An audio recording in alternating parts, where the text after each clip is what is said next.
we are beginning. Until 2 years have elapsed, we do not qualify to compete for the league. So if you have a voting right and you lost your vote, you may have written, but when you send to your position, you are starting and therefore you do not qualify. Honorable Mevisa Akumsing was never involved in any act of violence, and the entire narrative pushed by the NDC was a calculated smear campaign to score cheap political points ahead of the 2024 election. The party calls on Felix Nakoyo and all those who willfully spread false allegations to issue a public apology to Honorable Mevisa Akumsing, the MPP, and the good people of Kaswa. These falsehoods have caused needless tensions and damaged the reputation of hard-working members of parliament and the general public. I say one, aside say you pay by no. There's also here more irrigation machines. Once I found places in so rain patterns and boy and tea, we also are not in so try one share. We in so that the habit here is a sinner more so and this is the aim you said government companies are dealing with open among them. It's a warehouse we can make me a barbecue to Hamaya. Now I'm on top pepper from the farmers in the same street so that betting more my wire farms in the grade. And now irrigation machines and so a bit more young train insurance and farms. We can be planting the pepper and take their company being just say Baby so more top pepper from Monsemo. One of the was all round the year. I'm with me produce Mokoma and Kebabuan. And yes, I found planes from January to that from January to August, Quantum. Let's say this on train, copies and super and Sanada. In irrigation machines and so they can be planting from January to December. It's a Mokono all throughout the year. The Etimoko, Tom Mokosa, Hako, Right, good afternoon once again. Kwabena, Eboboba, no Asugusa Uti, Dr. Akwesi Anoma, Wahase, representing the NPP, and Michael Onhine James, who Wahase for the NDC. Kwabena, ready for? Yeah, that is what was. Name to say. Trading for the young quacha. Good. Oh, okay. Maybe I will call. Let's just oh, let's just this. So, I don't go pretty. Okay. And say why free? Yeah, fun side. And you said let's say they won't free. Your market in the crown. There was a office now. We research now. Uti publish it. So, ne in your promotion, in your public image, academic image. Okay. In Yinabwa, a Peja University Sudin, Juma. That's right. After marking why meetings, the lecture there. Unko holiday. Unko holiday. What best space do you say when about them? Why? What private and also government? Yeah. Oh, some of them more case to you. Yes. Oh, yes. So, what best pay, no? Oh, okay. Matisa now, boss. To be frank, I know there so more diagram. Strike a BC Hano. Muchimo. Say, oh, we say concern. Yes. Almost more for more a coalition. A former unions of organized labor. A former action. Oh, sir. Former action. And you know, I think say a normally BC. We say this year upon all hardship no about to move a 10%. 10%. Look at where inflation was. They say almost 8%, but really no inflation that bear 22%. The reason is that, and now what you saying, that is the inflation rate. May accept it. Okay. That is all the way to accept it. Book, paper based, media politics, no. Fabricated inflation rate. No, said that they will beat MPP for 7.9. No, not for my gem because and then later on, you were able to also bring it down. But in reality, from 2026 they cannot hold it. And the creative accounting or more inflation they bear 22 to 25%. So we need an increment of about 1 year 20%. Because MPP 4 crown last year I'm being for my 25%. Na dentina enia manu gusu a ntisa yo dia na chese bibia sesa from last year between last year and this year dia na chese bibia sesa I just created information on that my inflation ni ade a enya adibia sesa niam abo kwa start ekosoro a joko market e wo niam abo high despite the fact that almost inflation from obi agitum na se oma o ka se o betu o ka se 2% 2.5 and look at that. I could do 6%. Look at that. This is unthinkable. But in 2021, more 4%. 2022, more 6%. And last final year, no, and I'm going to call 25%. So when in the Basa, so in the Basa, 2020, when in the 2021, never Ghana. Okay. What I say? Even 2020 and 2021, we were at home. We were home one year in Yajuma. The government was paying us.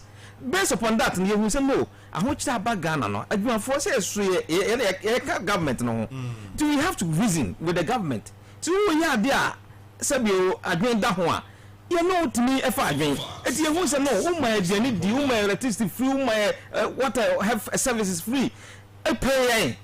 Now I want you to basay there. Then why do we have to force the test? How many inflation no started? Then court start. March. In 2022 now, remember besides see so we share how budget so we budget na mode levy buy na afei Russia battle ya start here na afama saying foreign exchange widening ya die sika nyina yesu ntimi raise entina ma ahocha bo mamu ya raise tax and is for so ma raise tax entina ama na heading so that say enti eno eka ho na ma inflation e cost so tenant na ma aban start say obepeja because looking at that thing obepeja enti opeja mu 2020 opeja 2024 so we saw say opeja mu enough even though that time you say inflation started cry from no opeja mu 25% my we say no or the match inflation rate no say be ya ahokyere ma ti wo hwa adwumayefo an complain bebre say especially salary there adwumayefo an ka say e strike yani abai ko di bia nti me the madwem say NDC government must do the needful. I think say omo buy 2025 omo spend this car sika no omo anfa anya hwe omo de akoto good na omo de manage e dey say cedi monitor dollar e dey be shema cedi be fam sika oman ya chichiri everyone nya NDC for them dey for this year omo anya road omo anya hospital omo anya any infrastructure that omo spend anything. The only thing they did was just to give Ghana money to somebody to buy gold and sell. They say a new gold Ghana cedi dudua ye dey to gold. They tell us that we've bought yes selling about 8 billion. But how much is Ghana cedi ye dey to? And you would see Ghana cedi no free revenue numa say na be catch okay no only it's all running cost no almost salary is free mo say na be come on mine na ye who say a profit near bet make say yeah that thing is developing helping or going to help develop economy you know what I say eti mo you see ka say dia yeah there mo na mabawo mo na mo di maban mo expect say next 4 years e be san to aba mamo mo manage na quality to tell mo pelo but they are there is semada mo hwe na mo nye that's our plea Michael krom ha sere se kro bedwo when say dey am ka so some chero say kro we bedwo e be che so because we calculated inflation and then that 54.1% now the minus was 200%. Is that right? Because you people are far better in calculating than any other political party or baby I say. Internet 270%. Now you can't single digit inflation, and NDC you don't have to boast of single digit inflation. Because 2010, 2011, 2 consecutive years, you enjoy single digit inflation. Under His Excellency Mahama as the Vice President and Head of Economic Management, so we don't have to boast on a single digit inflation. And you know the NDC we are boasting of. So you can't see the DSC na yenye akwan bia yenye hwe DSC na koto goda. Ampratwum is not funny this afternoon. So we back answer no because he a finance minister. Me no bi anya akwan tie no.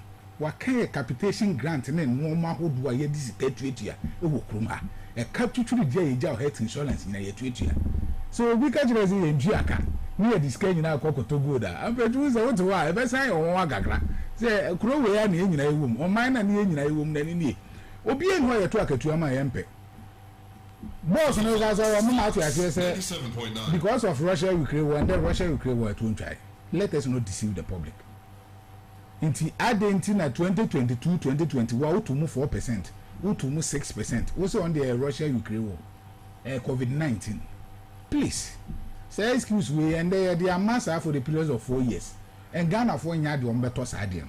We are not going to buy that idea. Say the Russian inflation, ebeye bibi okrumha. Say and they see a pompisika during your time. Bank of Ghana trade 77 billion Ghana cedis. You don't want to say this guy with $1 money here, dear.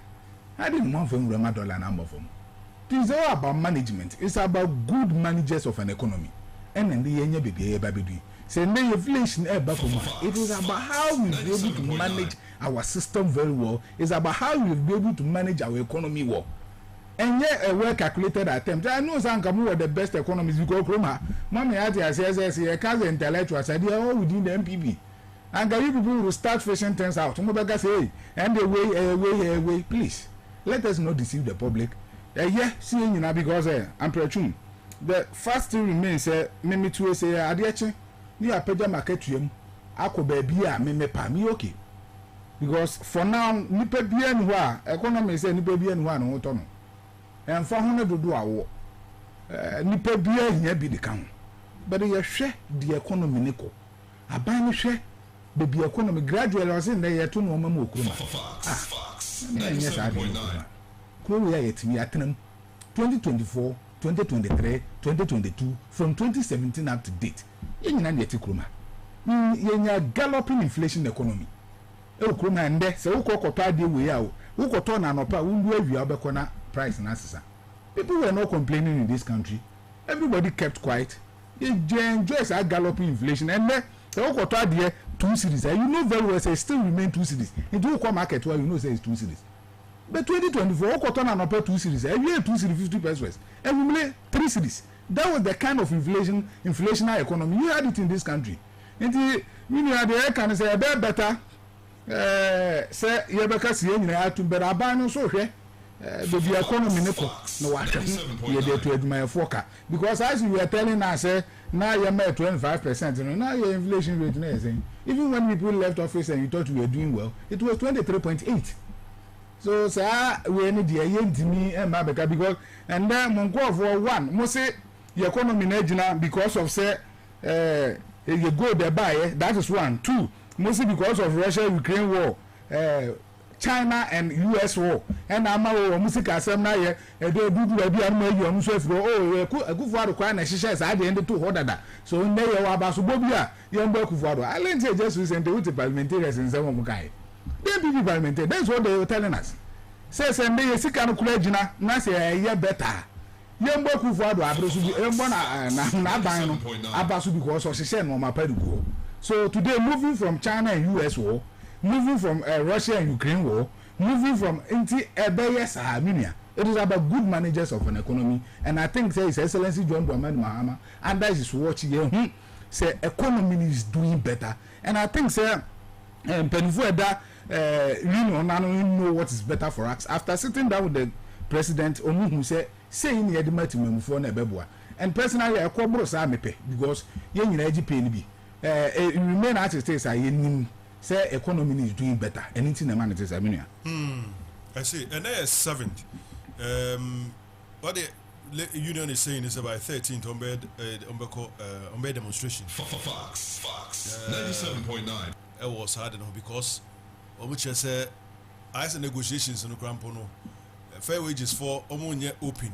Or when you call bra meeting or when you call bra meeting instead say on befre the mother body no na a selected amount for somebody for who's a binum are in bed with the government. They are going to stage a demonstration. Who is saying say or say negotiations and we open and I'm pretty personally I mean the details of their negotiation. Whether it's a close one or an open negotiation.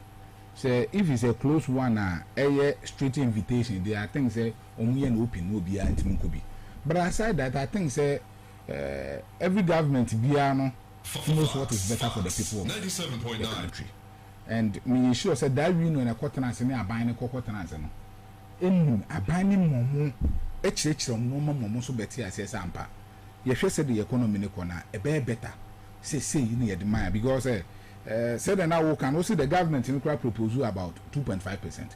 Knowing very well say we've had a stabilized economy and gradually a normal crowd will so buffer essence said the year so we propose 2.5%.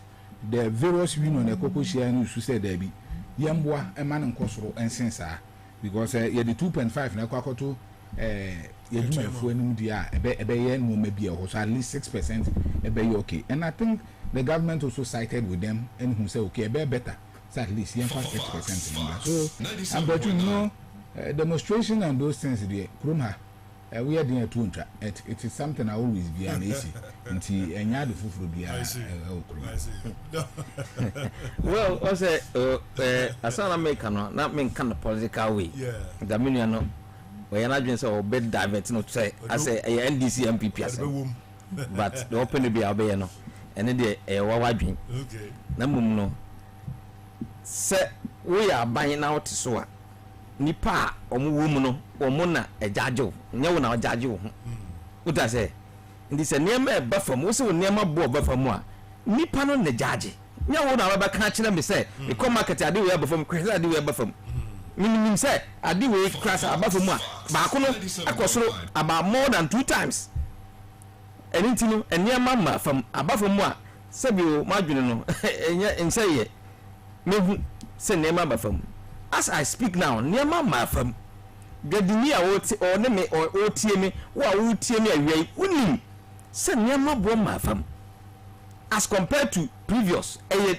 almost the same and now say bi kura akosoro kakra what I say some almost 54 hwan no niema yes niema na ye ton niema bo no yemfa we mfa nko 22 for 2024 niema bo at that time that stage akopem now almost niema bo from inflation from 23% now to 8% no na compare the gap se niema almost niema bo so atia now we gina ho aka chem say o to makatuamu o hamu nchemu miemi ne fa uja say na say siche ni oje say 3,000 na masa ya calculate na how bo sika for the whole year e bet to akatuam when you know say niema boy ya kase sa enti hu dia wo say oniema ba fam ho ho a ye de ye say wo ye ne sa e ba ha yen na say ha ya so a emre na ekola ni me o e nche mfie be mienu na aka na we prepare for election wo ye ne sa no ye be take decision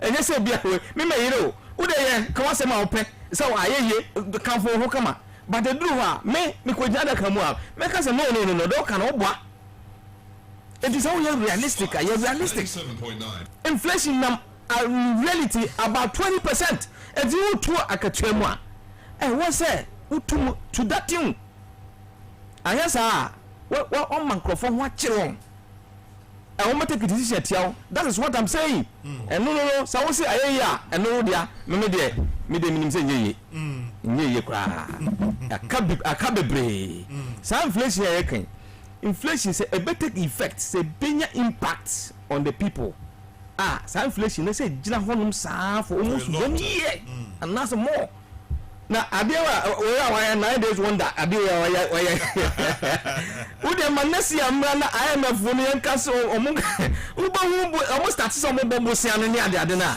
ve omu sia contractors no kana ho na obewu me ka man ka say kabida ho abani ntuayo ana say akatua ye ntuaye ka o ye ka say aban no spend ya na nche say ye nka statutory spending de ma de tro be na ka say ntua u betua ende by force na mmom no aban Ghana ha ye developing country ansana aban be ababa kun betwa ye hu say oh roads bi wo they were under construction hospitals schools na niema bebre koso a na ma na ntua mo ba ya fini afi ma focus afi anu because afi na so nwe ni nyina say out se kwa ya no kwa nsu asa betwa fa so asa no pasa as I say there e wo say enka ba na enka asenka atetre no and asay more enti be here scam more and they asay correct no enti wo obo ho kam more krasa aguso obranka uba ye na ho contractors wo go ahead go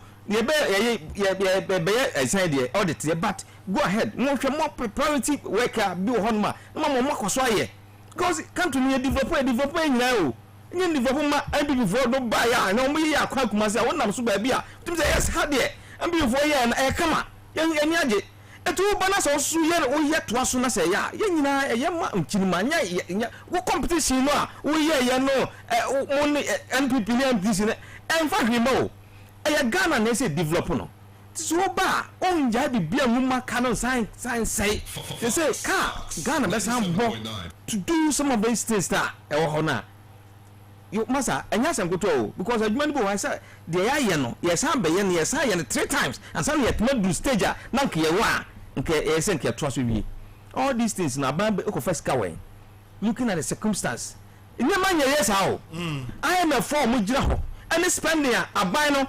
omuntimi spend so much ani abosia omuntimi nkobo too much ani ade no na oma contract niema sika omumpese ompushi man nkofo ni sika amde to niema na adwade fo omu sase o se kodwam kra ye ntade ade na omde be kodwam no omu people purchasing power no abai na say no o reduce completely and na o say ya akatwa kakra ye beji na ke tumi dia trust no so o say mia no.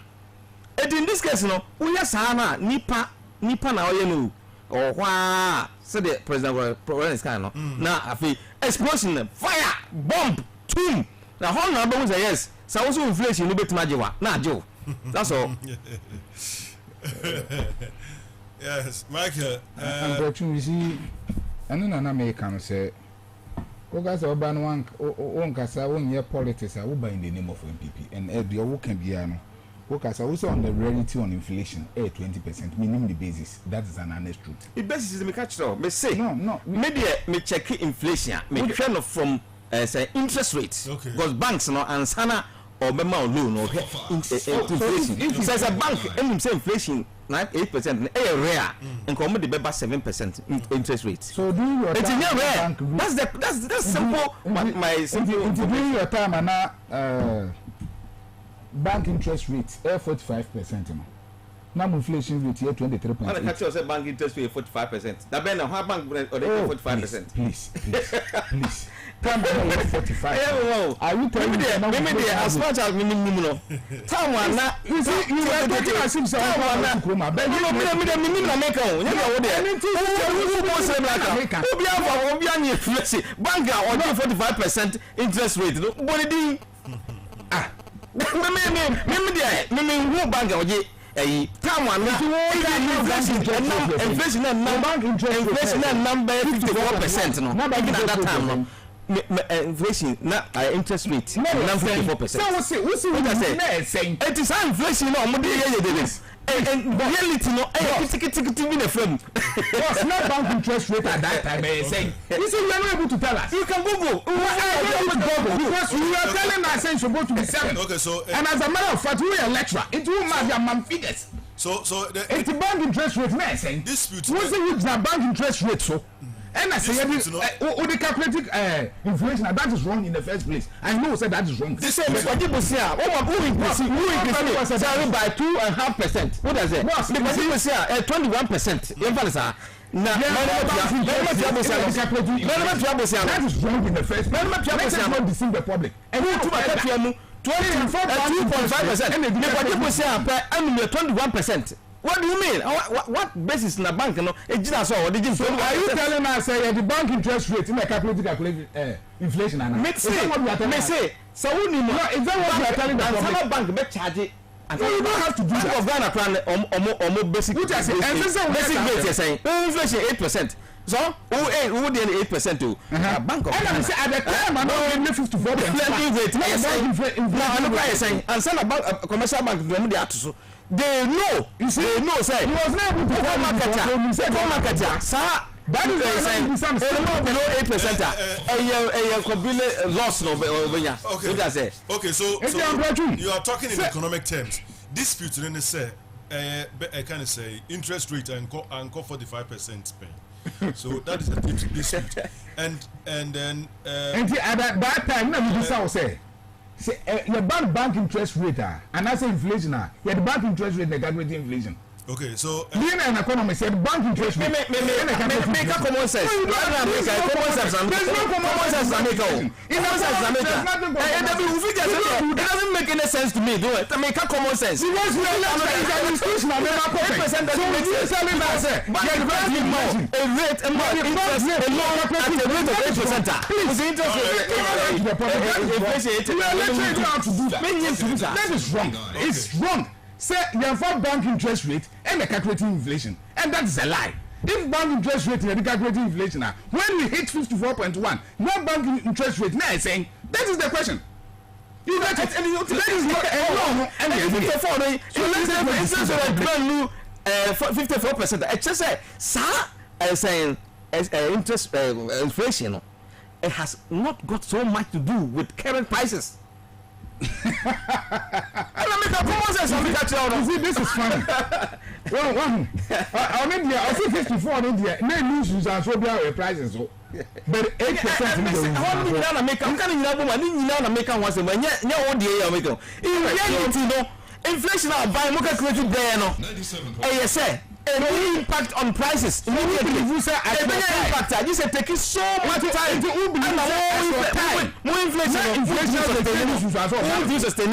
Simple. And when you were telling us 23.8, then issues are so big. Is that what you are telling us? When you have this galloping inflation in this country, then issues are so big also. Ampratwum you to also. Okay. Yeah, QNet. If I shall say QNet for 291 people arrested. I'm say, in fact, my boy you who phone about so now or much do. Yes, I say QNet the dear amount for pa. My problem is if you're afraid they were dying, we fear at the more. It's Fox 97.9. Boss. My friend was in the regional minister and regional chairman. Now, my chair, why you director, Mr. Setatanga. You see, if you were a former man, Crawford, Diamond, Mutremo, and then maybe as you speak now, I'm pretty person don't Crawford, but was and then we base me unity if you are. I'm a baby almost cool to the Quaduma. I'm trying to know what they are doing, but I'll be told, say, QNet. Boss, you see, as high time I am a QNet from because me can baby. Your cocoa chiomo. Now you be say, you more who do media potting a QNet, who ma we. Because as you speak now, QNet will be into me, Majanaha, or Moderate being to Majana, the country say, you do media potting a yedi. Say a tom body, say a tom quabu bini. In two bones, say, Obiti baby, not a slim baby, and I saw Western North Road baby, near Quack of Andinaba. Or so we had one baby Johnny QNet, a Juma yet, your per se a Ruber to Quaco, Cote d'Ivoire. Ya bube tu kwa Beni, ya bube tu ni pane kwa ye den besi na ye nkanche no. Nti amman krofo bi e take this advantage no e dey engage in trafficking, human trafficking. Because krofo ya kwachi o according to the report no kire say QNet for say nyom krofo ni mo krofo bi na use o mudin. E dey yes ade. Na ba ni say na QNet for no ma ye hu say ya adwuma ya airport en pani a e be dey no bi atima use udin e dey human trafficking. Because as you speak now, QNet ni adie bia ubeti Nigeria ni achi omo Ghana East ni achi ni achi ya chi omo mudu media potin ni sen mesi brace mi no omo timi fi osisi yi Ampratwum am pe bi omo se koto omo de sinya so e koto omo koto banku ati omo de gotu atoto wonye scan to nam omo djuma pa ni sen enti enam suma individuals be use this company within company nankisa pa match job description omo ye hu adie potin oye omo me hu ade potin as a company ni ye because say the ade be china mo director de bi oba abontin say nkofo bi de yedin ye human trafficking na and the adwuma be na we say we nya bi e de no bi betu di udi aye Ampratwum say metie me nton gota e be de no bi di mi company di akwa koton dot because ye numa adwuma me as you sit here you say Ampratwum being a journalist QNet for ye di adwuma you can't tell us can be baby you adwuma kra QNet for ni. It is high time. I think that particular company in Anxano, say, in pen for time, say, a venue to a massive groomer. It is simple. because some be use nkofo be use omudi menu ka say your Ghana for makopie to Cote d'Ivoire maka ho you be o makopie Nigeria maka ho madam fu bi onu anadam fu pa o ha no ka chen so o ko London o ka zampa London o oni me kasa kama and echi ye wa friends on sending niska na say na Killnet on Nigeria we never look for crap them oh look at what is happening oh my na yetimu no it's like time no maybe o wa you maybe o wa e ba mpemfo no starting from 90 from boss it is FDA ye di no product bi beba kroma betonton wa tem ye ka say FDA fo ahu achi na nipa na nya disika wi na diti manufo ni nya saa na fi nipa we nya o yes mi fi system no mu make ma bon sa ho do bi aba krom ha boss ye ma mu ton ya o mu gidi ye nya nya mu sika nyina wi ye wi ese FDA se sa nya ni nyina anye for how long can you bet to aso amasa no mu yakoso because na say yatia yes obi akokofo obi afijama player bi afi hifa so ba be ma no yakuno oh yes ofijama Cameroon no say fa ya ba be kuno nkofo ba Killnet bra ye ba mu aduma ye Killnet for yes mo ma di aduma do yakuno Senegal yes obi ba you boys ya ba be kuno ye be sele Killnet for me hu aduma poti omo ye and yes Ghana penfo for mo nansi from na say company ye fi kuma because ye beti ye nwan bi need ma ko pie Togo eduma ko pie Benin ya gini sika boss wonu won say wure sa company ni mu no wo betua ba 4700 na no pe bia no wo ko tuma kwakotena se wo bo nsam sa na wo ba fie omu ni adwuma bia ye ni o ma net society mu ye ni ma adwuma poten ankofo we ye ite be di na ankofo bi mfa kwanya se nye se adwuma no no mo ya e be di no bi betumi di udin akwakoye se adwuma no bi ite Ampratwum ha di okroma and no maybe you have been because we call the Western world. Only be a very straight. Sadian best system, and they are penny to me. I then hear this 10 years, 15 years with Coma, near young witch, young witch, and ready to move for Navy. And as you acquire, I say, I give you the red. Ready, and your Coma and manufacturer boss. You will feel baby never. Baby, I saw your chibi or bodasso. Still Coma, red your blue Coma. He found a red neba. It is a me. You will be an institution be a bit much against Adiano. Custom service, Omo Kroma, Arabos Mewa. Your borders no mean national. And then as I read me green, yellow, me see blue, and to Kroma. It is Ampratwum, I am a hardware, media maca. Killnet before they be a Sembisia. Me banana report, or director say, I am performing a little mudding. Yama Killnet from Metro Moye. Not done of one man who say, Killnet no, a Juma say, and a ye. You do my online training. And as online trading be here your business be here because me me be o moto kwamo obi fie na normal high obi anopa Ampratwum bedu o mo bo nsem o maduma ye nsembo no ma bo coat minimum aduma poten mo ye nti akuru timi di boys o mo koto benku anu ma di bozua wakan ma me fisire mo wakan ma me fi baby ni wa ba betra koma so ba be pa aduma ye na Ampratwum unu trick e wo se aduma ni mo ye fe ni pa be 4000 and na say 2000 mu na mu gu dem ayo ma na say ba ku bi ni sika ba 150 million twanya no mo kwa na ni age saa na ti say e twenka ni nyina de ba wo kwa anu akoka oh ma mi nua no heti a wa hete no Ampratwum no trick we na do so ti ko mo ye if you ni pa ten ko gu dem na say je obi a 5000 na ba bu so mi insia ni yi ba ko ni amount 15000 Ampratwum is a company na boga wo ko an ko fo bu from ba this is the kind of job they do it's say that yem mo mu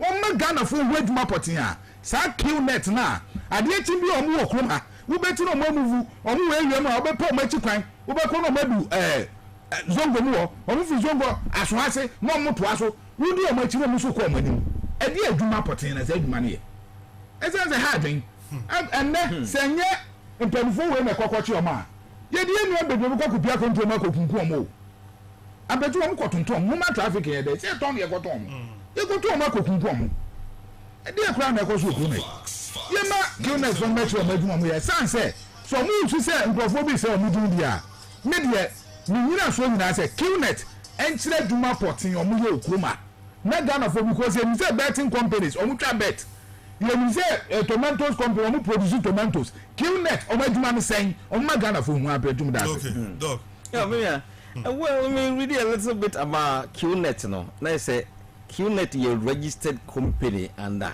Ghana Companies Act. They registered. Omo East Legon, Omo head office. Honewo. Na company no started somewhere in Singapore and the treco in Indonesia, Taiwan, and the down to Dubai, mo down to Africa, Nigeria, mo near that abeye worldwide, almost worldwide company. No more mo ye pa ni saying. Mo ye say omo ton health products in running in manema be well-being products near that. So almost a kind of and nuna woman ye. And intino in Ghana had a legitimate lawful registered company. Ayewa. Na my problem ne say baby a long time yeah we say QNet is associated with some fraud. Yeah. Any computer fraud ni ade na it's QNet and let's say okay on pay for abeg na we say yeah there yeah business no enye we mo nti yeah separate in the almost say omo na eboa yokofo no ama oma kwachichi wo mo. To be frank we no me de me hu say enye adequate say Ghana buy pa per se ye solve sadi we ya atra enye we enye politics o enye NDC version na take QNet say Ghana buy per se ye solve sa problem sa company na register as QNet no sa name no is associated with fraud. Sure. Clearly sa name no must be changed. I also want force company no man reincorporate or start changing name no or changing name no kra na re-register. Now we QNet no full so now say now we target who are QNet because our member as we multinational international company now bahase who register as Ghana company who does say anything no who fast through certain processes and register my amount corporation certificate as Ghanaian company. Anything more register company like Ghana Mbrano or Shase, and yes, or multinational do or another. The Ghana Mbrano says, BB hard name no is associated with fraud and fraudulent activities for a long period of time. So, company person track Ghana operated there. That's almost legitimate. And they are more, no. And yeah, Bonifocans society yet see Omudina or Muntanjo Mudino. Register of company and force Omo. Na Omunchanjo Mudino. Na Omunchanjo Mudino say QNet does not exist in Ghana again. Okay. Now say Obi Fre Obi say workers of QNet. Yes. And the Ghana say Munina part of the education say there's no QNet. To be from say QNet be waha na QNet be waha. Ghana ha QNet be anyha. And today who Omo. So I say, and one step, I bet him I solve this. And then I can say, almost once I almost for fear, to work. Because the boys are by hand dying. So the menu I can. When we pass and go for a single two, it may be a little questionable. But everyone, if I bomb the brain, no man behind and no team. Which is that boys, show your boys, show your pictures, sir. Omo buy ya, from 18 to about 25, 30, all them general. It is a group of people where they are the chance I saw boom, it's like one die, wow, you saw most so and yet a monthly locality. As a unya suspicion. Now, what me was I see something, say something, no, I was a coso. As a coso, Nanka, Bibisa report to be so bar, Nanka, a buying and police force so, Matima, pay attention. Na matima fast akowuram kakaka since there's no QNet say we propose no more the year adwuma na say to be frank there's no QNet easy because obia betimi actually so crofo we dey almost QNet is a illegal company straight away but right now the QNet is a legal company it will be for obi say me buy adwuma QNet obeda we say QNet papa na say QNet bonne in this case no e confuse the media madria me say nka first step was say aban impress upon QNet na or changing the din no say if really no or say ne nsa ho efita ba me dem suspect say ne nsa ho efita sa cause we bia company ni free ban kura no che say So America was say who particularly they omoye they almost they sell health well-being products near that day. Sunday way they exercise. 97.9. We are pharmacist and answer we are doing.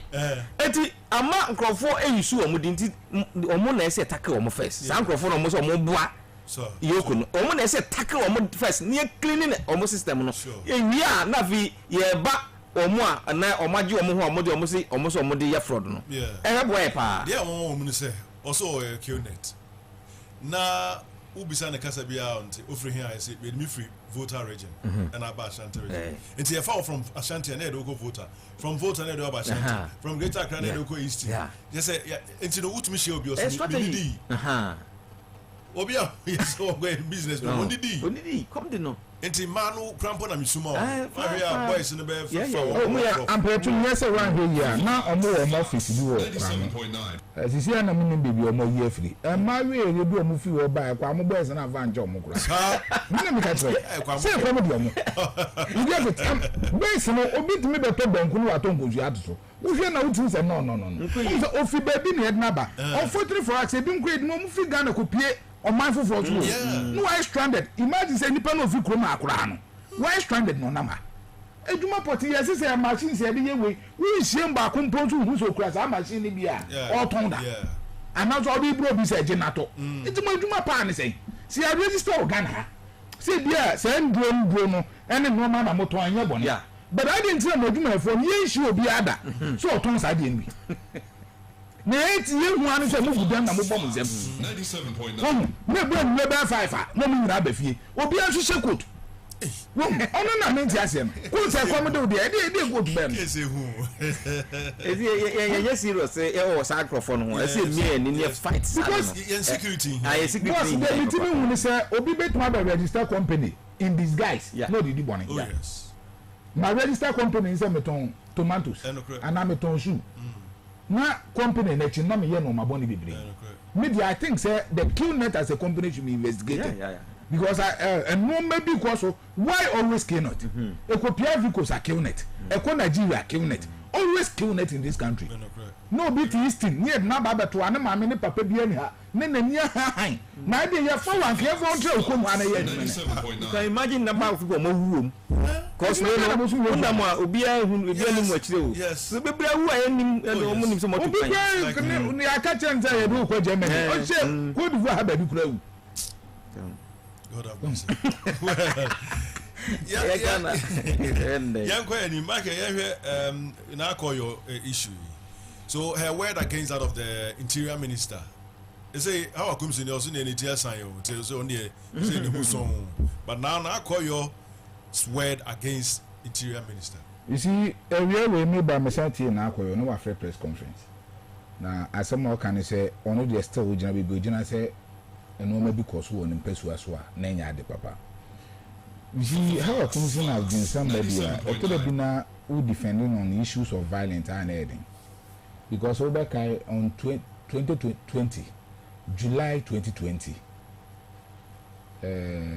how a commission during the registration exercise eko ma won ni bi eko tutu on bi say no say self defense aden or say no so say NDC for na kwakọ bass microphone bi de omo efi baby e de omo aba enu nti na ma na tutu no for self defense na ende asem na ba begina between the Interior Minister and Nakoyo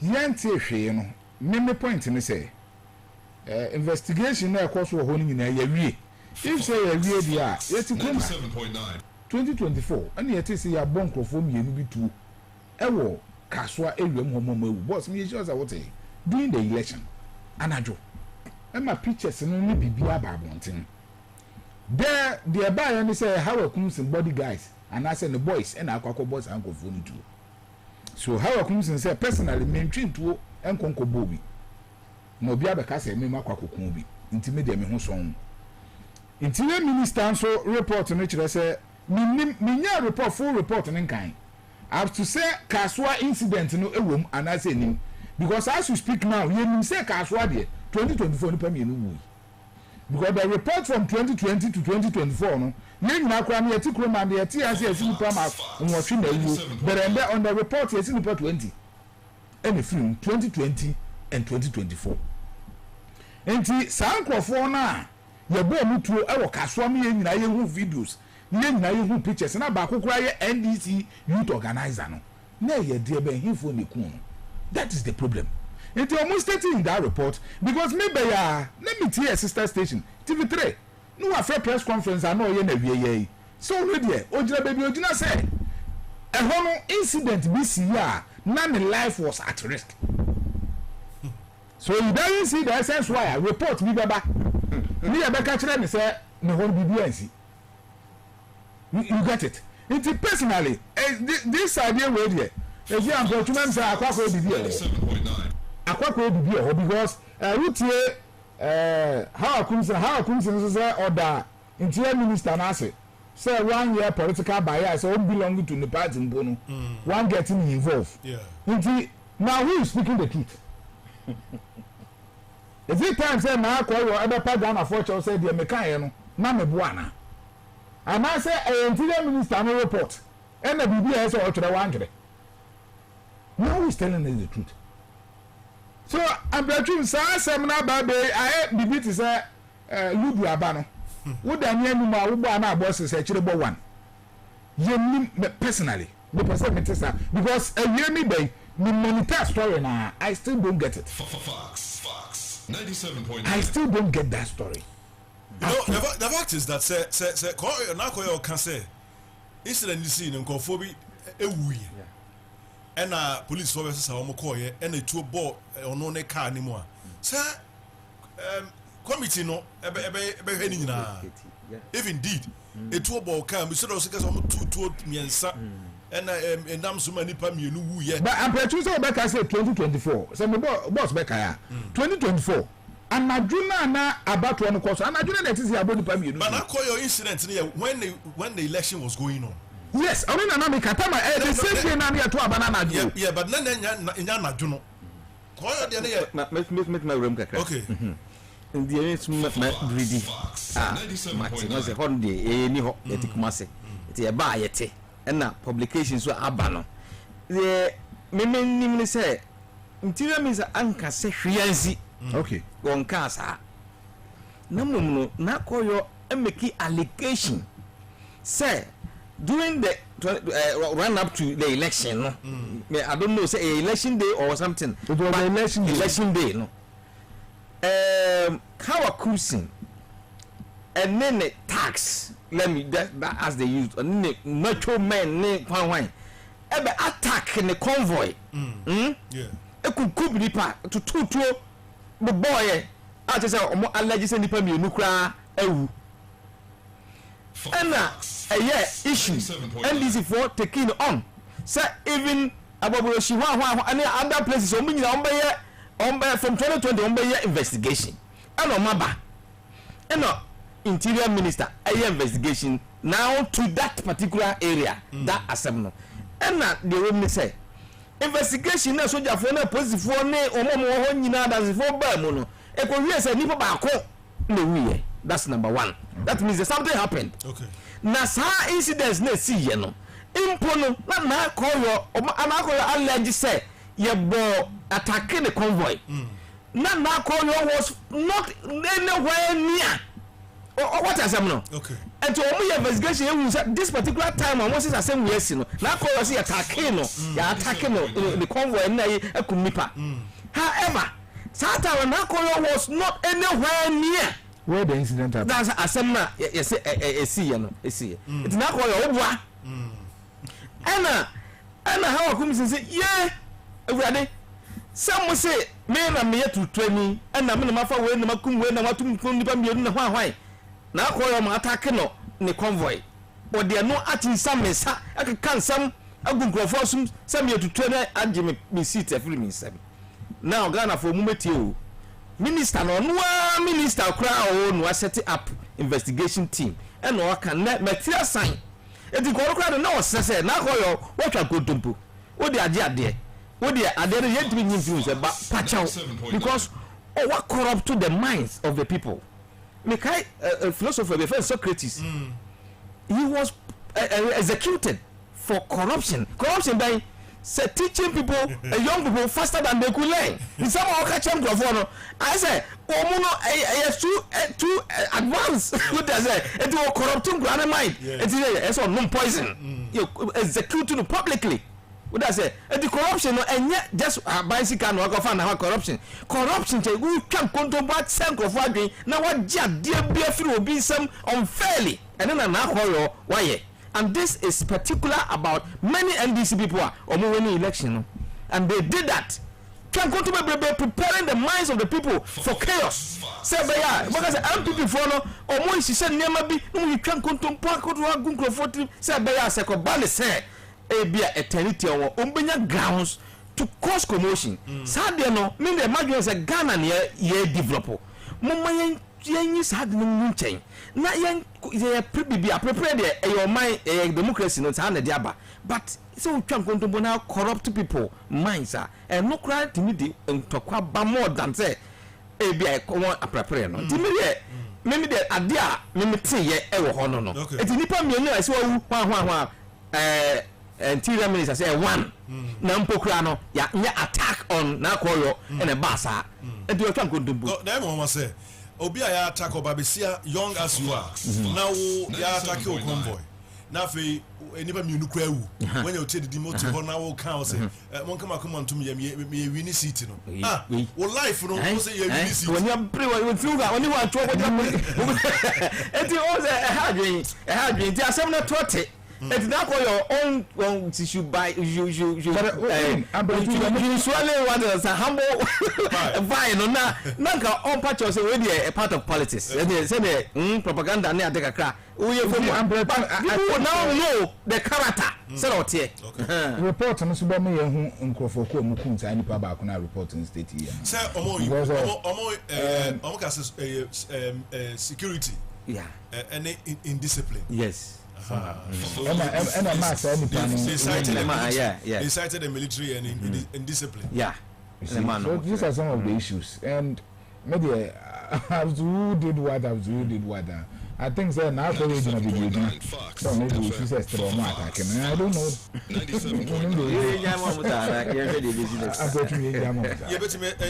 amana agud for now there you be say ono so Ampratwum be bia tie no ya de jam ye be jam na kosa because I have to say un say you see ono so our grounds say maybe still be me gina say yeah on prove me and was there no so any reason minister ni intelligence ni ade nyina say that na also woman of further and better particulars said the all kind of boy on your over my area and I'm yeah I think so it should be like that 97.9 well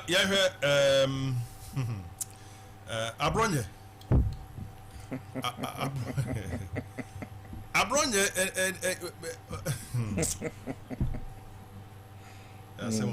Abronye ogumu party no well comments no fatu no hey na penimfo a party wo makura party mabesi wo sa brana doctor na nemoni ade wo mo wo party mu na wo go school wen oh adi we no I say kuni ne besepa no ye wo culture o metwase ye wo culture metwase penny ye ndi penny ante oh ye metwase eno na meka say kuni ne besepa ahaban eno de straight away no me I want to think that say ubi di atem uvi osa krana ubi di natem senye panyi krana osa ubi di natem but criticism there say panyi we ade na ade no enso ani ana say enime ma dwene nkwa I have every right to criticize you. The media photo number 2 Abronye say or platform be na so person or did justice or fighting hypocrisy. Me who say in him no I have observed him despite attending dinner that no I see some spirit in that man say he is fighting some form of hypocrisy I am embedded in MPP na panyi beka we channel ka we all because of and you are nearly and you are nisika. 97.9 That thing not essay politics. So I don't see how some painful be I almost say woman form part no. Jin say they form it for themselves. that thing I still cannot weave my mind around it. You form it for yourself. So obianwe so oti penetrate a bomb when you are there. I think that thing no and click well with my mind. And no there. So criticize and so criticize because who are paying now who live space no. I was saying who cry paying encouraging Quran be na on peja no besa mo no mo chemo na MPP coach no gina. Na say oh obi akaka we na won na party here from now join oh party here from there. And you say na obi ankasa biem. Mo na say mbakasa mo so mabon kokra. Ya kasa mo nko ha mo ndimi nko. Just allow the youth to do things and help them to build the goals and check move free. This akasa no ombeja mo nyai. Me feeling no. However, I don't condone attendee. I don't condone attendee. Me who say Abonya develop that copying I saying where this candidate no copying a candidate you are saying Canada Japan. That is his modus operandi from 2014 back. Look at how the man the image of the Ghana that character no and I go for sure Mrs. Abonya is trying to pay him back in a way, but that is not good. So you don't pay on this situation no credit but then who can too brightly sana some people especially the hypocrites will turn around to fight you. I don't like hypocrisy. Say you said you don't stand for it but you say it very wrong and no more politics in here. But Abonya should stop insulting. And there, my dream say insulting there and yet, me my dream no. But when you pay party no, you cannot come in. And now, free baby na firm, and now slave na live. Sakasa no, I tell you go fu. Now go fu pa. We have to punish such people. Omo cannot such people. Omo can say omo call disciplinary committee. Say you go foul free baby and you do best. What kind of talking is how can you say this? How can you say this? It is all honor say I'm a clear-minded thinking person. Now we share Ghana democracy. Now we dream how it will progress. Now be kasa say you have to fight against that kind of. But one way I'll be kasa ama what did not attempt. Now what did not attempt so I say penny. Pa penny kasa sa. Penny kasa sa. To me the mind no. Your view is different, may be different, but my mind no. Tell what you can do. Tell the people, encourage people omoye nema papa. Na boa se wanyina boa young people no mo timinya ba bi gina onwa akura wanyina o boa no obetime da no ba hwew even if you are not appointed. Say bia wanyina we apanyini nti bia new system na ankura no mo ba no mo ahu nti ya mpagya wo anya o minister na whatever. But who help some youth be pagya o mo do mo kodu say o mo don't feel that. But always you want to be there. You want to be there at 80 years. Oh, it's me the Majis Abonya should tone down with insult, but we won't criticize one more. I've got interesting days ahead.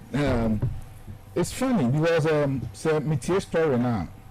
Now maybe someone say maybe MPP I don't know because Ampratwum make I na Milwaukee Polyhasi 97.9. So that time we NDC no ha na akwa say be onipa unitire na akwa say because that time the lives of Hakmo Usu Ajuma Papa Usu Ankuma your Papa Richard Anane any those things, those were the big names near to MPP. So when you have an encounter with them I wouldn't say hey and then they may share penny be pa me hope aboye ekasa no ekaset ya o man penny kofo. That was when your Papa Richard Anane responded. And before you end the Mamaka chairman Nabeka, may I listen to him. Was in yellow crack, a bronya nidi President Kufwa Tembia. Even by Anane wasn't there at the meeting. So why should you come and pretend to now? These are the things you shouldn't come there, say something honor, a bronya did attempt. And what do you want to gain? What is your motive for saying that? Obana you Obra Sansam so anya no kre. An we panyini we panyini. But so in the public opinion, they say Aboye did your man paying for them. So Richard Anane, the former health minister, Baba criticizing and say no, maybe I will call no ɛhɔ ɛtoro beebi a wode watam didie no kɔ no we've known you on social media say nnɛ womfa nipa bi anyɛ hwee wɔ kurom ha but the sadness part of it ne say and then yɛkyi aborɔ yɛ nkurɔfoɔ bi bɛtwerɛ t-shirt akyi free aborɔ yɛ ɛnnɛ me sɛ meyɛ IGP wɔ kurom ha ka aborɔ yɛ makye no dadaada you know why aborɔ yɛ sɛ the former health minister Richard Anane ɛto mpo bi ma nkurɔfoɔ bi na yɛ poison ɔse na yɛ ndura ɛnyɛ ɛnam so ma nkurɔfoɔ bebree wu yi oh yes kokopo bi n'etie ɔse ɔyɛ fake doctor na ɔmɛkyerɛ bebree onyaa ne certificate. A lot of things have been said about the Richard Anane, the former health minister. I think so at this material point in time, by this time, Mesa Kiafra boy and Nabachem for Bubua, the former health minister, Ekuomo, and in here or the more and now you're prisoner, and now so much uncle for New Year. Yes. Boss, I think it's enough is enough. The 40 years belonging to a party in Adiani Abroso. You see, me one person and me any platform. Fox 97.9. I'm protecting Kevin Taylor. You know why? The reason is that Kevin Taylor started this 2014 against NDC. MPP Nibianka. They were happy. We are not done with the bomb. So Tim forcing your baby will be said. So who got to a one so Simisua or Sobusua Cassa sorry so and Cassa because I'm severe sorry. No about so. That's what happened. Sure.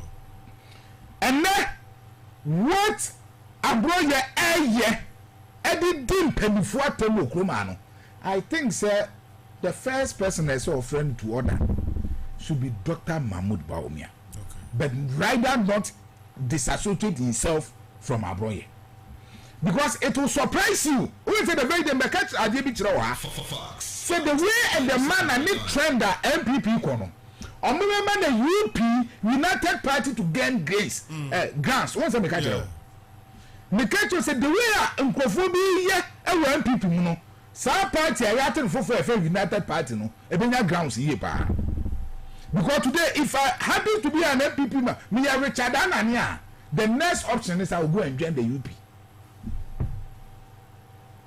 You get it? No matter what, boss. No matter what. No matter what Richard Anani have said, omo fight the MPP by the MPP. No matter what we have said, we bet not criticizing him. But to the extent that question his credibility is a problem. That and namoso and and that's what I'm saying. As we speak now, by this time, let's say catch up. I'm not saying Padua, Richard Anani kum. And in Dua, no say fake in Dua, Richard Anani prescribe here, and the man and perform woo. But this is a country, I can't say just a hearsay or can keke because the political and the party back into a can keke. Say you no crazy work and perform we are. None of your papa Richard Anani woman perform. Say we should be out of money. Oh, yes. The BNK will be out here another Richard Anani. Oh, Kuma. So the trend at which MPP is heading towards. The optional Dr. Mahmoud Bamiaba want to say Endime or Momudimechi and Twaba Ventian was wrong. The very day I said it here. It is time, if only you believe, sir, or person only did the MPP. Everybody 2028.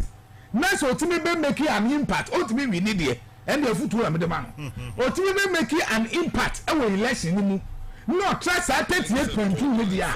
It is time you have to put that guy in order. 97.9 Fox FM. Because the boy nation a blue bargain in Texas. Boss, who could Kabia no be a cow, Kevin Taylor? Kevin Taylor, be sounds and be a Kevin Taylor. Oh, he can't answer. Kevin Taylor bit Max Ghana. I can't answer. He dare not. Fox. And I say Kevin Taylor about Ghana and I'm one called radio good. So, Koi, I didn't know one card.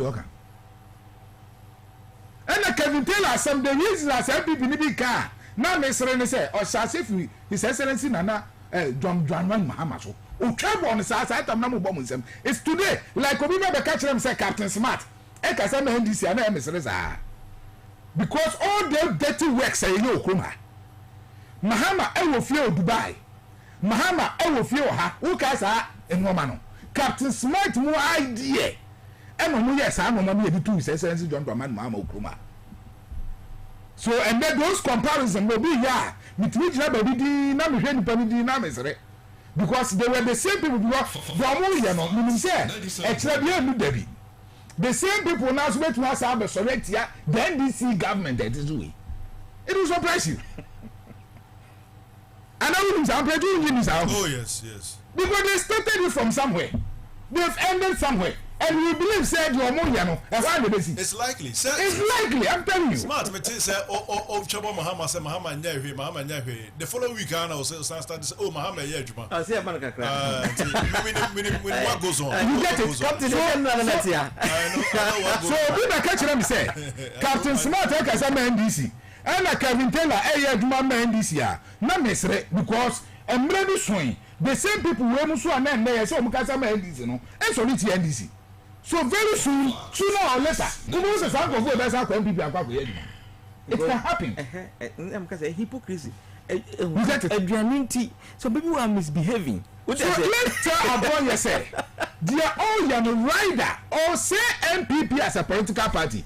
And then Omucho Sebia, you see, tell money in no boss. So buga this kind of buga politics. Wouldn't party no me a pane NDC. But then you know why? And then you switch it. And my mama for your money. So we are allowed and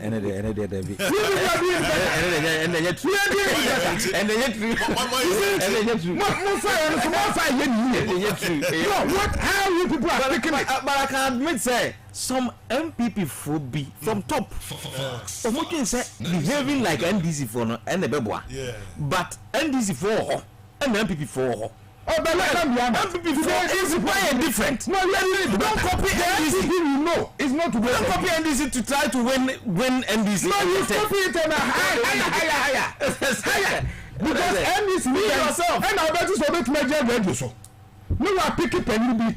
Also, who kunipa we be fake when a man go. We say, oh boss. You see that? Hardly so, but to say NDC, who is doing that? Saying Ketian who Chabono. No Chabono. Say Ketian. Okay, recently there. But me say going forward. Because me remember who be my TP so and yes be I don't know NBC for there or me holy sir and just na we no me will say indiscipline no there truly indiscipline about MPP because some people think say behaving like NDC you know and I Ghana politics. Behaving beyond the NDC. Behaving like NDC. No. They have adopted NDC for style. Behaving beyond the old NDC. You get it? Behaving like the old NDC, beyond the old NDC, and I do more power. But that is wrong. Ghana for you ready for that, you know, because a Ghana for you ready, and 20 year 2000. And can go into this I think. You know why? Because Ghana for them say, oh, sir, high, and pay you. So NDC adopted a different strategy, and then no single NDC. So why you didn't come to me go to platform this didn't happen? I wonder when you change because NDC for election in Ghana, everyone come to come to investigation you at the moment they are not there all that because NDC because that time we are building at Cape Coast those things now in Kontompo see you are building yes you are going to board or can we are not people who are the back chance must say careful me guys go see we because you are building a semantic we want to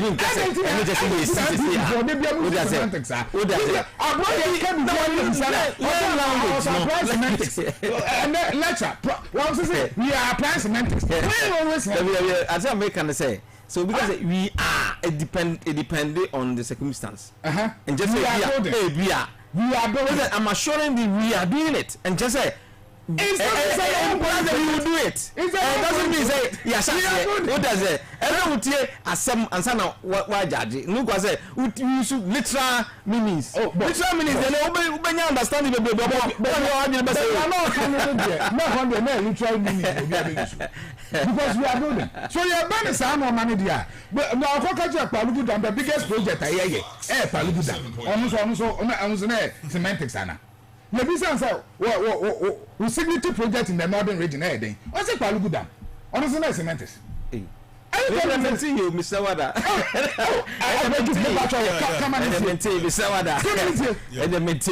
You got it. These are some of the things that they said. So when it comes to issues of lies, and they're Mr. Fatu in China, lies there. Because lies, their father of lies. Ghana saying that their mother Tama lies there. You get it. So that's the thing that will be a model lies to know. So never to what it was a Buzuka. Oh, the Munyas had the lies there. Lie and they lie there because the President Muhammad a big liar because Nyama Okai na never go was why 1 million quotas also a lunch and then you baby 24-hour economy you baby women's bank you baby and so and one evidence liar big liar channel I am the cells at 10 months. Yes, I do in 10 months. Yeah, 10 number catches a 1 constituency, 1 million mutual. Which I'm single constituency is coming. Oh, sir. Yes, after what single constituency? Tell us a both liars. Maybe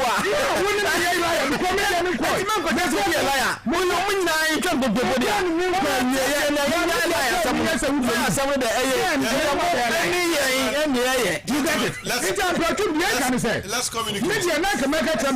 I'm going to. Yeah, come on, sir. You're listening to me. I'm going to bosses. I'm going to say, baby, the party no kono say party no. Dan say Abeka say, in Penifo be here, Debia, as I say about Abro here has no right. So be to some Penifo.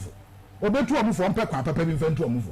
Because a normal course from party, every democratic governance be here, you hear the toughest opposition. So be shaping the current government. But the amu here, I say, yeah, you cry and I'm here, you say, you are my own. You and I'm going to say, when you're but from 2017, that is a society. That is a group of people. And now, once election is on the way, then this election is big. You see this, you wouldn't say, party me gua.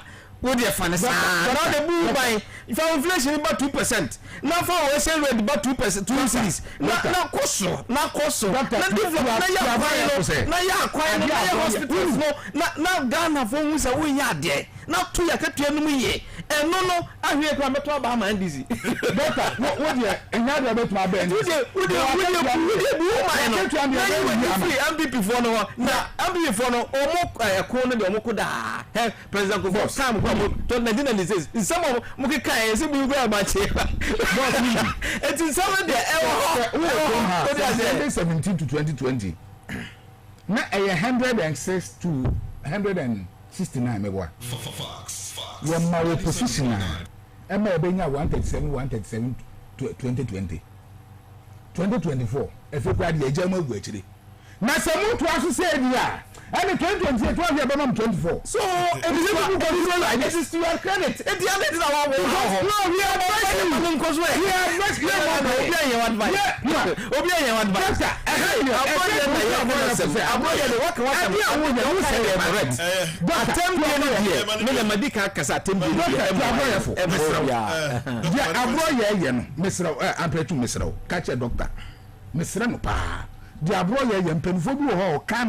yeah, this is for no question high. Because we been say Dr. Richard Anane, yeah, you Richard Anane. Now we can be an amrest hack no swagman, Papa who's one command, what is said dinner, or Papa say chairman Sabunsumo, and then what I say, but some microphone be untouchable. So more cast some Papa Binitrawa, and so mutie. And then sir, on my paying for phone now, more than as a quite becoming now. And they say, no where, Buga. Chama won't to women, and there's one more party. You get it. These are some of the issues, and I think, sir, it's high time for people to set up. No move here, baby, you move from me. I say, woman, ukuro masa umpa bo ati atete o se de Ampratwum eto mu yire ya fo ukuro masa MPP for yire ya fo ukuro masa eno mu ko machi enkoko fo masa Ampratwum Ampratwum de make can say abronye isi osi ye nkwache no obi ka sem sei fa obi profession ho a enye nkwache no so obi wakum obi maame ana ne ba onipa no nanim ale no report no nti wono dey say o report say yakwache no what does say it is say obi ko gina abonten no ka say o undermine o professional o right ni ye in civil what does say so ko sivi no na ka say obi a odi fame fine eno de me na me mere me to before ho but that direction na argue de enye democratic enye ne kwan no it is o madwen no a wan this for adwen aye why say obi can sem be in democracy ye nkwache no ene ye nkwache no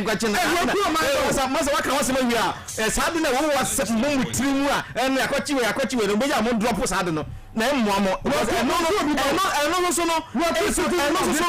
so pe mo aban no agu me make chere mo say yakwachi we because waka say we tie waka say we dey America for say hard words don't break bones.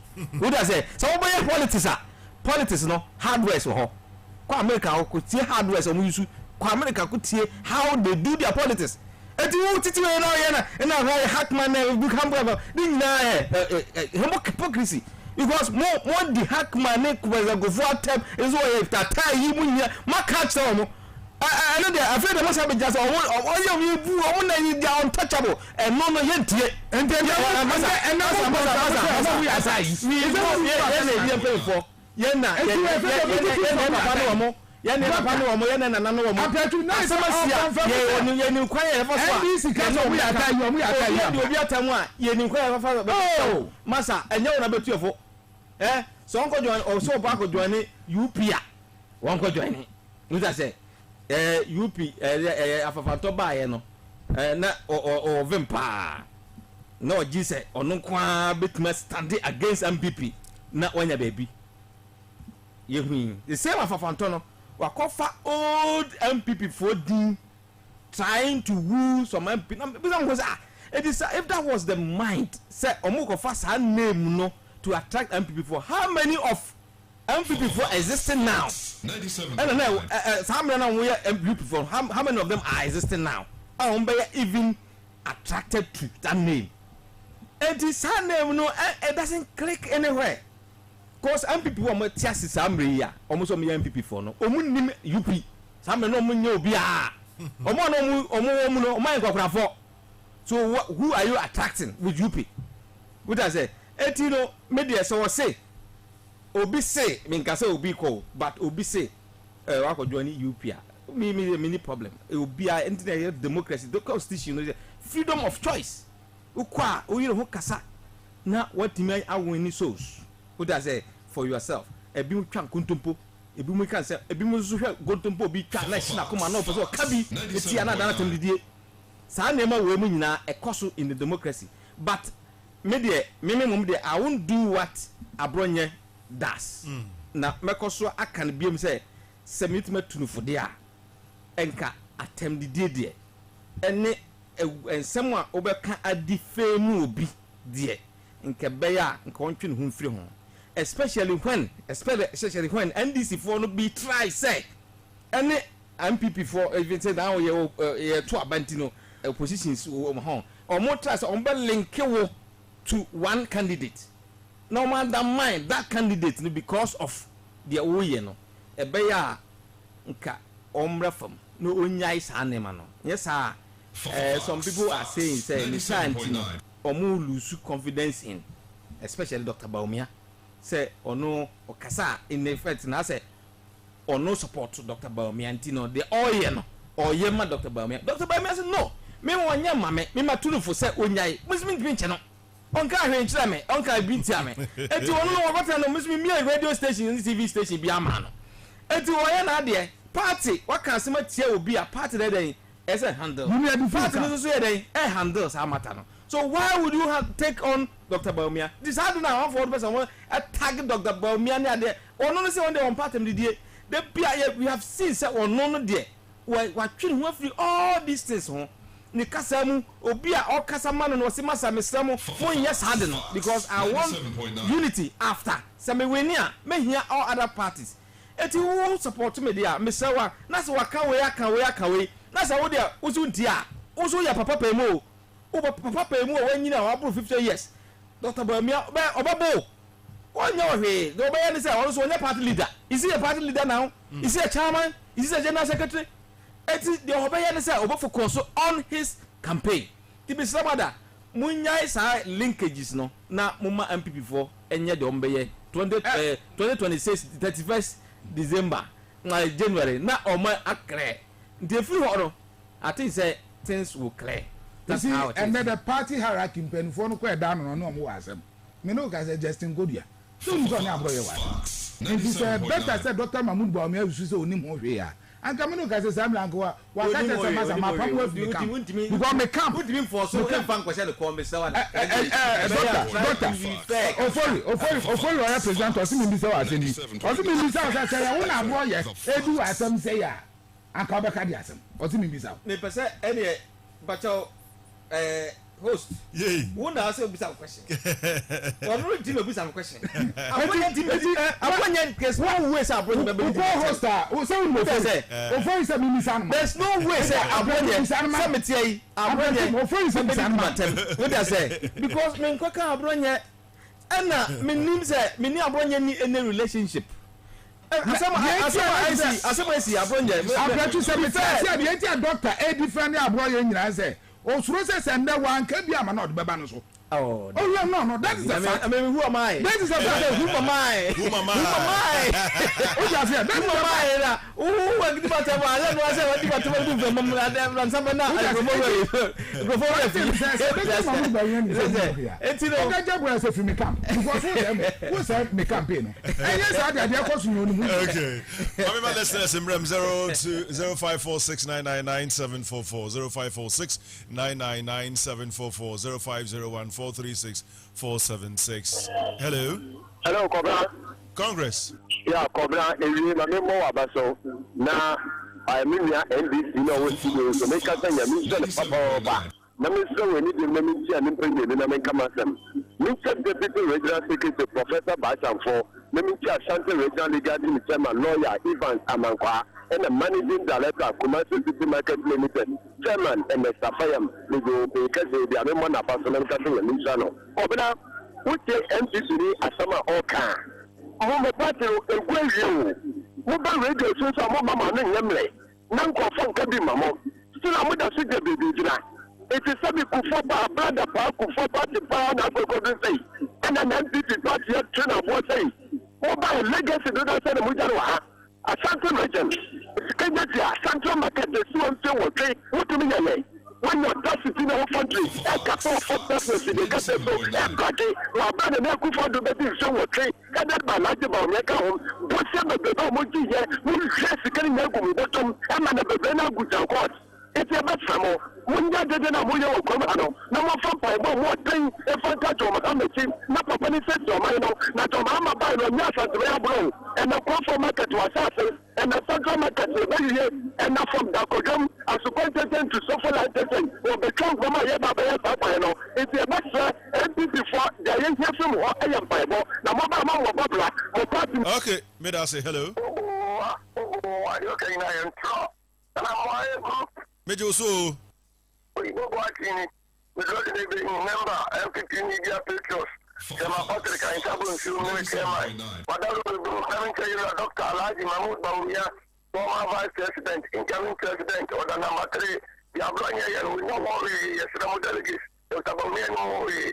Honorable Amu Kumaki, Ashanti Region MPP Secretary, so the Banana Kodubamba, National Affairs Vice Chairman, so the what is this making for your hotel? No, ever told. What is hotel now? By the Daniel, Overton, I said, yeah, well, my canoe. I am no canoe on the Nadia. Yano Summer to hotel, Yam net, Yam Trixina. Yeah, I didn't know, and then so, and yet, no, I'm going to be busy. Or what is you both professional, what I have, and then or say, and the population of Coelho. Galam says, we threw up with the and so when and the cat, and you are in the background,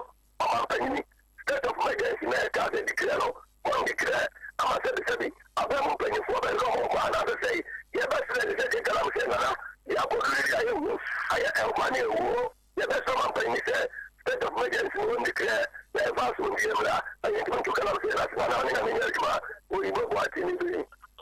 Okay, me that say hello. Kwabena. Yay. Kwabena me mo adura. Josepa. Your friend of this year, but midway unit number 1, a watch Makwa, Lawyer Kopiama Kwame, Pesiaso. And a very mammy credit to NPP more organizer to Makwa, one Petia, or Nikunu, Mr. Miao, Omutio, and a Berman now for Emmanuel Siadazi, and Papa BW, and Yamian Kese, and to cook at the Unimu, Asantina, the Mano. Cobra? Now, and the way I did a Caribbean Cobra, who you dream me out and me out in the Fufro. Cobra, if said, you were memoir, NDC4. Penny Benna, Oba, and Tinebeka, am I saying, I say, and grant Tinkiti and more party, Mama, no cutty, children with soft teeth, children with soft teeth, no, Penny Becca, no, Catasa. Penny Bessuna, your woman, I say, Obeka, Ghana for my certain Tefidi Naso, say, come on now, your channel, nay, come up, Cobra, I would say, I bring out 70, and this is need to issue you all, or he is somebody going people so. One brown man, Penida Wallace. Penny to say, one didn't want to see a man you cool. Then crack it to defend some Fimo, and then with that Fimo, and the dinner Tomo Red so. My papa, the cousin, crank it and kick him on Maria. Yeah. Now I see you can tell some other cousin Cramano, probably in your channel. Papa, so with the ideas I'm on Quantana, I bring you beyond Sumano. Yam Penatum, the news of a dimple in Fatum, and I never me and I want a part. No woman, baby, I papa answered it. I bring Uncle Canwa. And Capati can be yet Romica and no man time when we get to come up here. So, and to come and do that. I said, come on. Okay, hello. Hello. Ampratwum. Yay. Now, what's on your go? Council, I got you go. We never last far. I go kill off 30,000. Ampratwum, I mean, it's excellent. Dr. Mahmoud Baumia. And you can be what I don't go Kwabena Kuka, Mamin Chanopa, and I mean, DKF, incoming radio organizer, Francois Socha, Secretary Papa Pala, Chief. Number 2 is about to a dual, number 2, you must do all the one. And this is for all this animal normal. But say, oh, you get to be a problem, but some one, won't even find the killing somebody to say, and you know, you must know what I did worry. Oh, what party, Ankasano. And you went at the beginning, some woman part of one country. And then won't you, everything can send me to say, or Dr. Mahmoud on your face. Oh, so I will be after 1 year. I'm going to not walk. Well, I can't, was it your back or back to what 2 5 weeks? What's out there?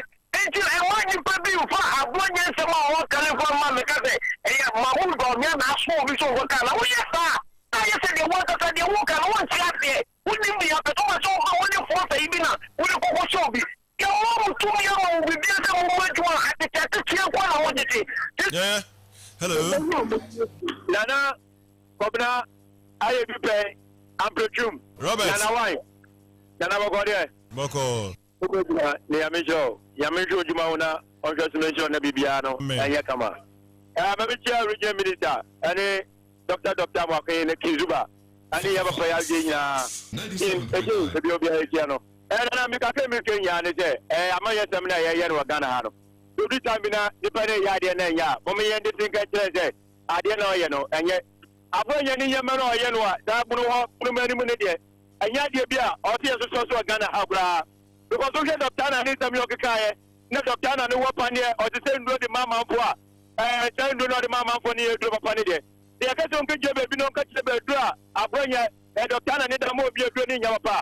Abu was a more MP for Nagatazo, most of them were Apacho, and you get people in the studio. Okay, Abonya and Kazano. Also, on himself became Yachino, and Jenkins Aboya. So your politics are on your team, did you know on your politics of what kind of money you have? Medase Robert, hello. Good afternoon, Jamal, afternoon. Jamal, and the middle of your market. Commissioner, Chief of Staff, Honorable Julius Debra, and Chairman in Country, Honorable the State of Nova. Ampratwum, she anybody in the city within State, how a thing there for Athens. But intentional for that die over no back and one person can send you because I know you say and say it here to what who will about to try but one to the idea that when you ready to hold that and let it be here Tiana one of the things that you see always is the question of maybe that because how you do the whole car and look at the INC and can all know what I got there so you have fight and how I come to what you do only in the last 2020 and what actually was so to about this year and to all you can be a kind of one parliament you need to work out and then everything is all natural so the tell or NPP ni our kuta card abenya NPP ni our kuta card we na e bi ato and then one ba abenya na tell the tell the one na ma na we NPP ni and ko ni ba we na e ya ni enya and the tell you mama we ni na ma so we ni ma we ko ni na wa I don't make it clear I think so NPP ni na go ya ya no can say NPP ni so I don't know na you ko to but I don't know we ni no ko na ya say we to na I want to find how come to the bien ni say okay, hello Nana. Yes. Nana mai. Mejo so. Wodi nya kutoya mwaguni Nana. Ola na de mo shi papa.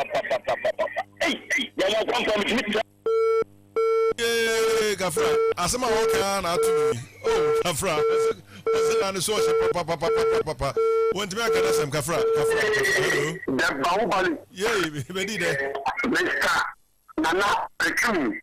The Hercules Wadorma Mammy Fancy Kesepa for my Yamami Adina on only the South for Mount East on the Nema.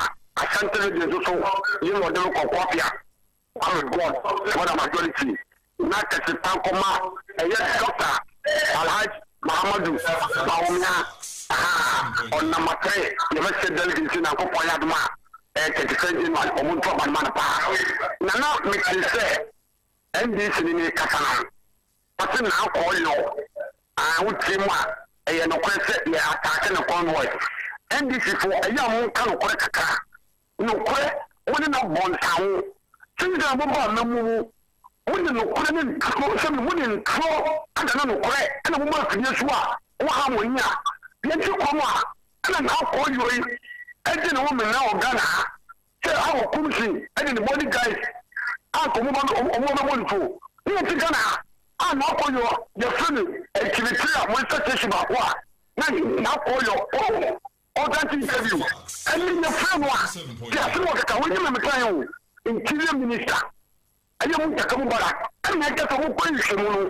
Mammy, the Bushano, what did be a fancy? It will be fair. Now we'll call up the Kumano. Mami, who plan? It was a woman a buyer at Mokowa. Not from a and the shop committee. We are telling you, now when this is 1 year, some was selling a wood year some now. And even the more when you go to the site, Ocean name was 1 o'clock. Number 4 because of the judiciary cramo. I get to cramo. The Bio committee said 2 million and some more. Then we are telling you, that's Yano and you know, who on time. The woman will not want to Ghana. I give you a being so water. How much would you just pass them when you get drink and you could do my in your phone? We are telling you to move on that without you believe. Okay, Betty Demeda say hello. Hello, good evening. Yes, sir. Patron at train. As much as we here. Patron, like I say, I'm Israel, I'm a dog, and we are dear. Don't be when I'm with the car. Mama.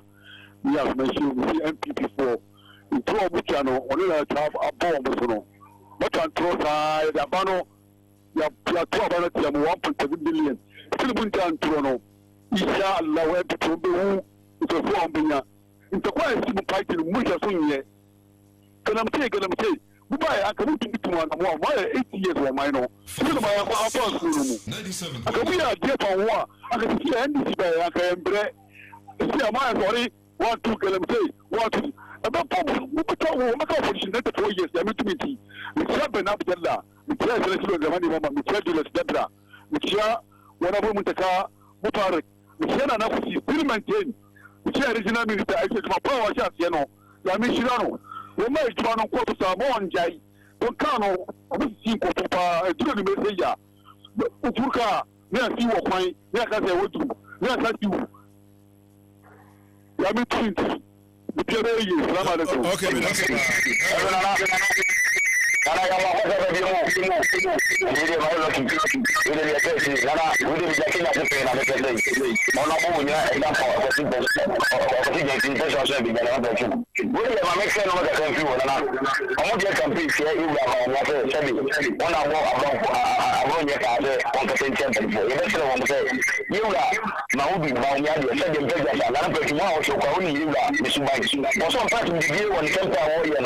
Now, Ghana for winning Mujiki.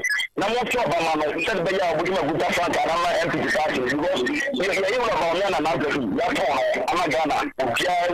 You're about Yana, said the pleasure about my man. But I had this one was saying, Ghana for some quality of back a white. Think calculation like your domain, Mama say. Ghana, you're talking to months on Tom because the best I was said Ghana for another to play like your domain, Mama. What is new? Because one bag of car or did our hey, the next president, when someone watch our show, Ma, what a former little former. You are a vice president, that's our show. That's what you away. 24-hour Colombia, a Sonic can get to me, and you want to take us out on another team away. Oh, don't say you want to control with a situation. I'm not sure what done in the kind of bunker. Only one of them, that's the parliament, much of parliament, need to be nothing. It wasn't nothing, and it's only to the front one to be. I say, Mobin Kabi, hello. Hello. Hello. Hello. Hello. Hello. Hello. Hello. Hello. No one can say the Catholic will do the wireless and a doctor. Why you the money person? You will be a so one woman is tired soon. What no one is soon I walk out. You get the good soon.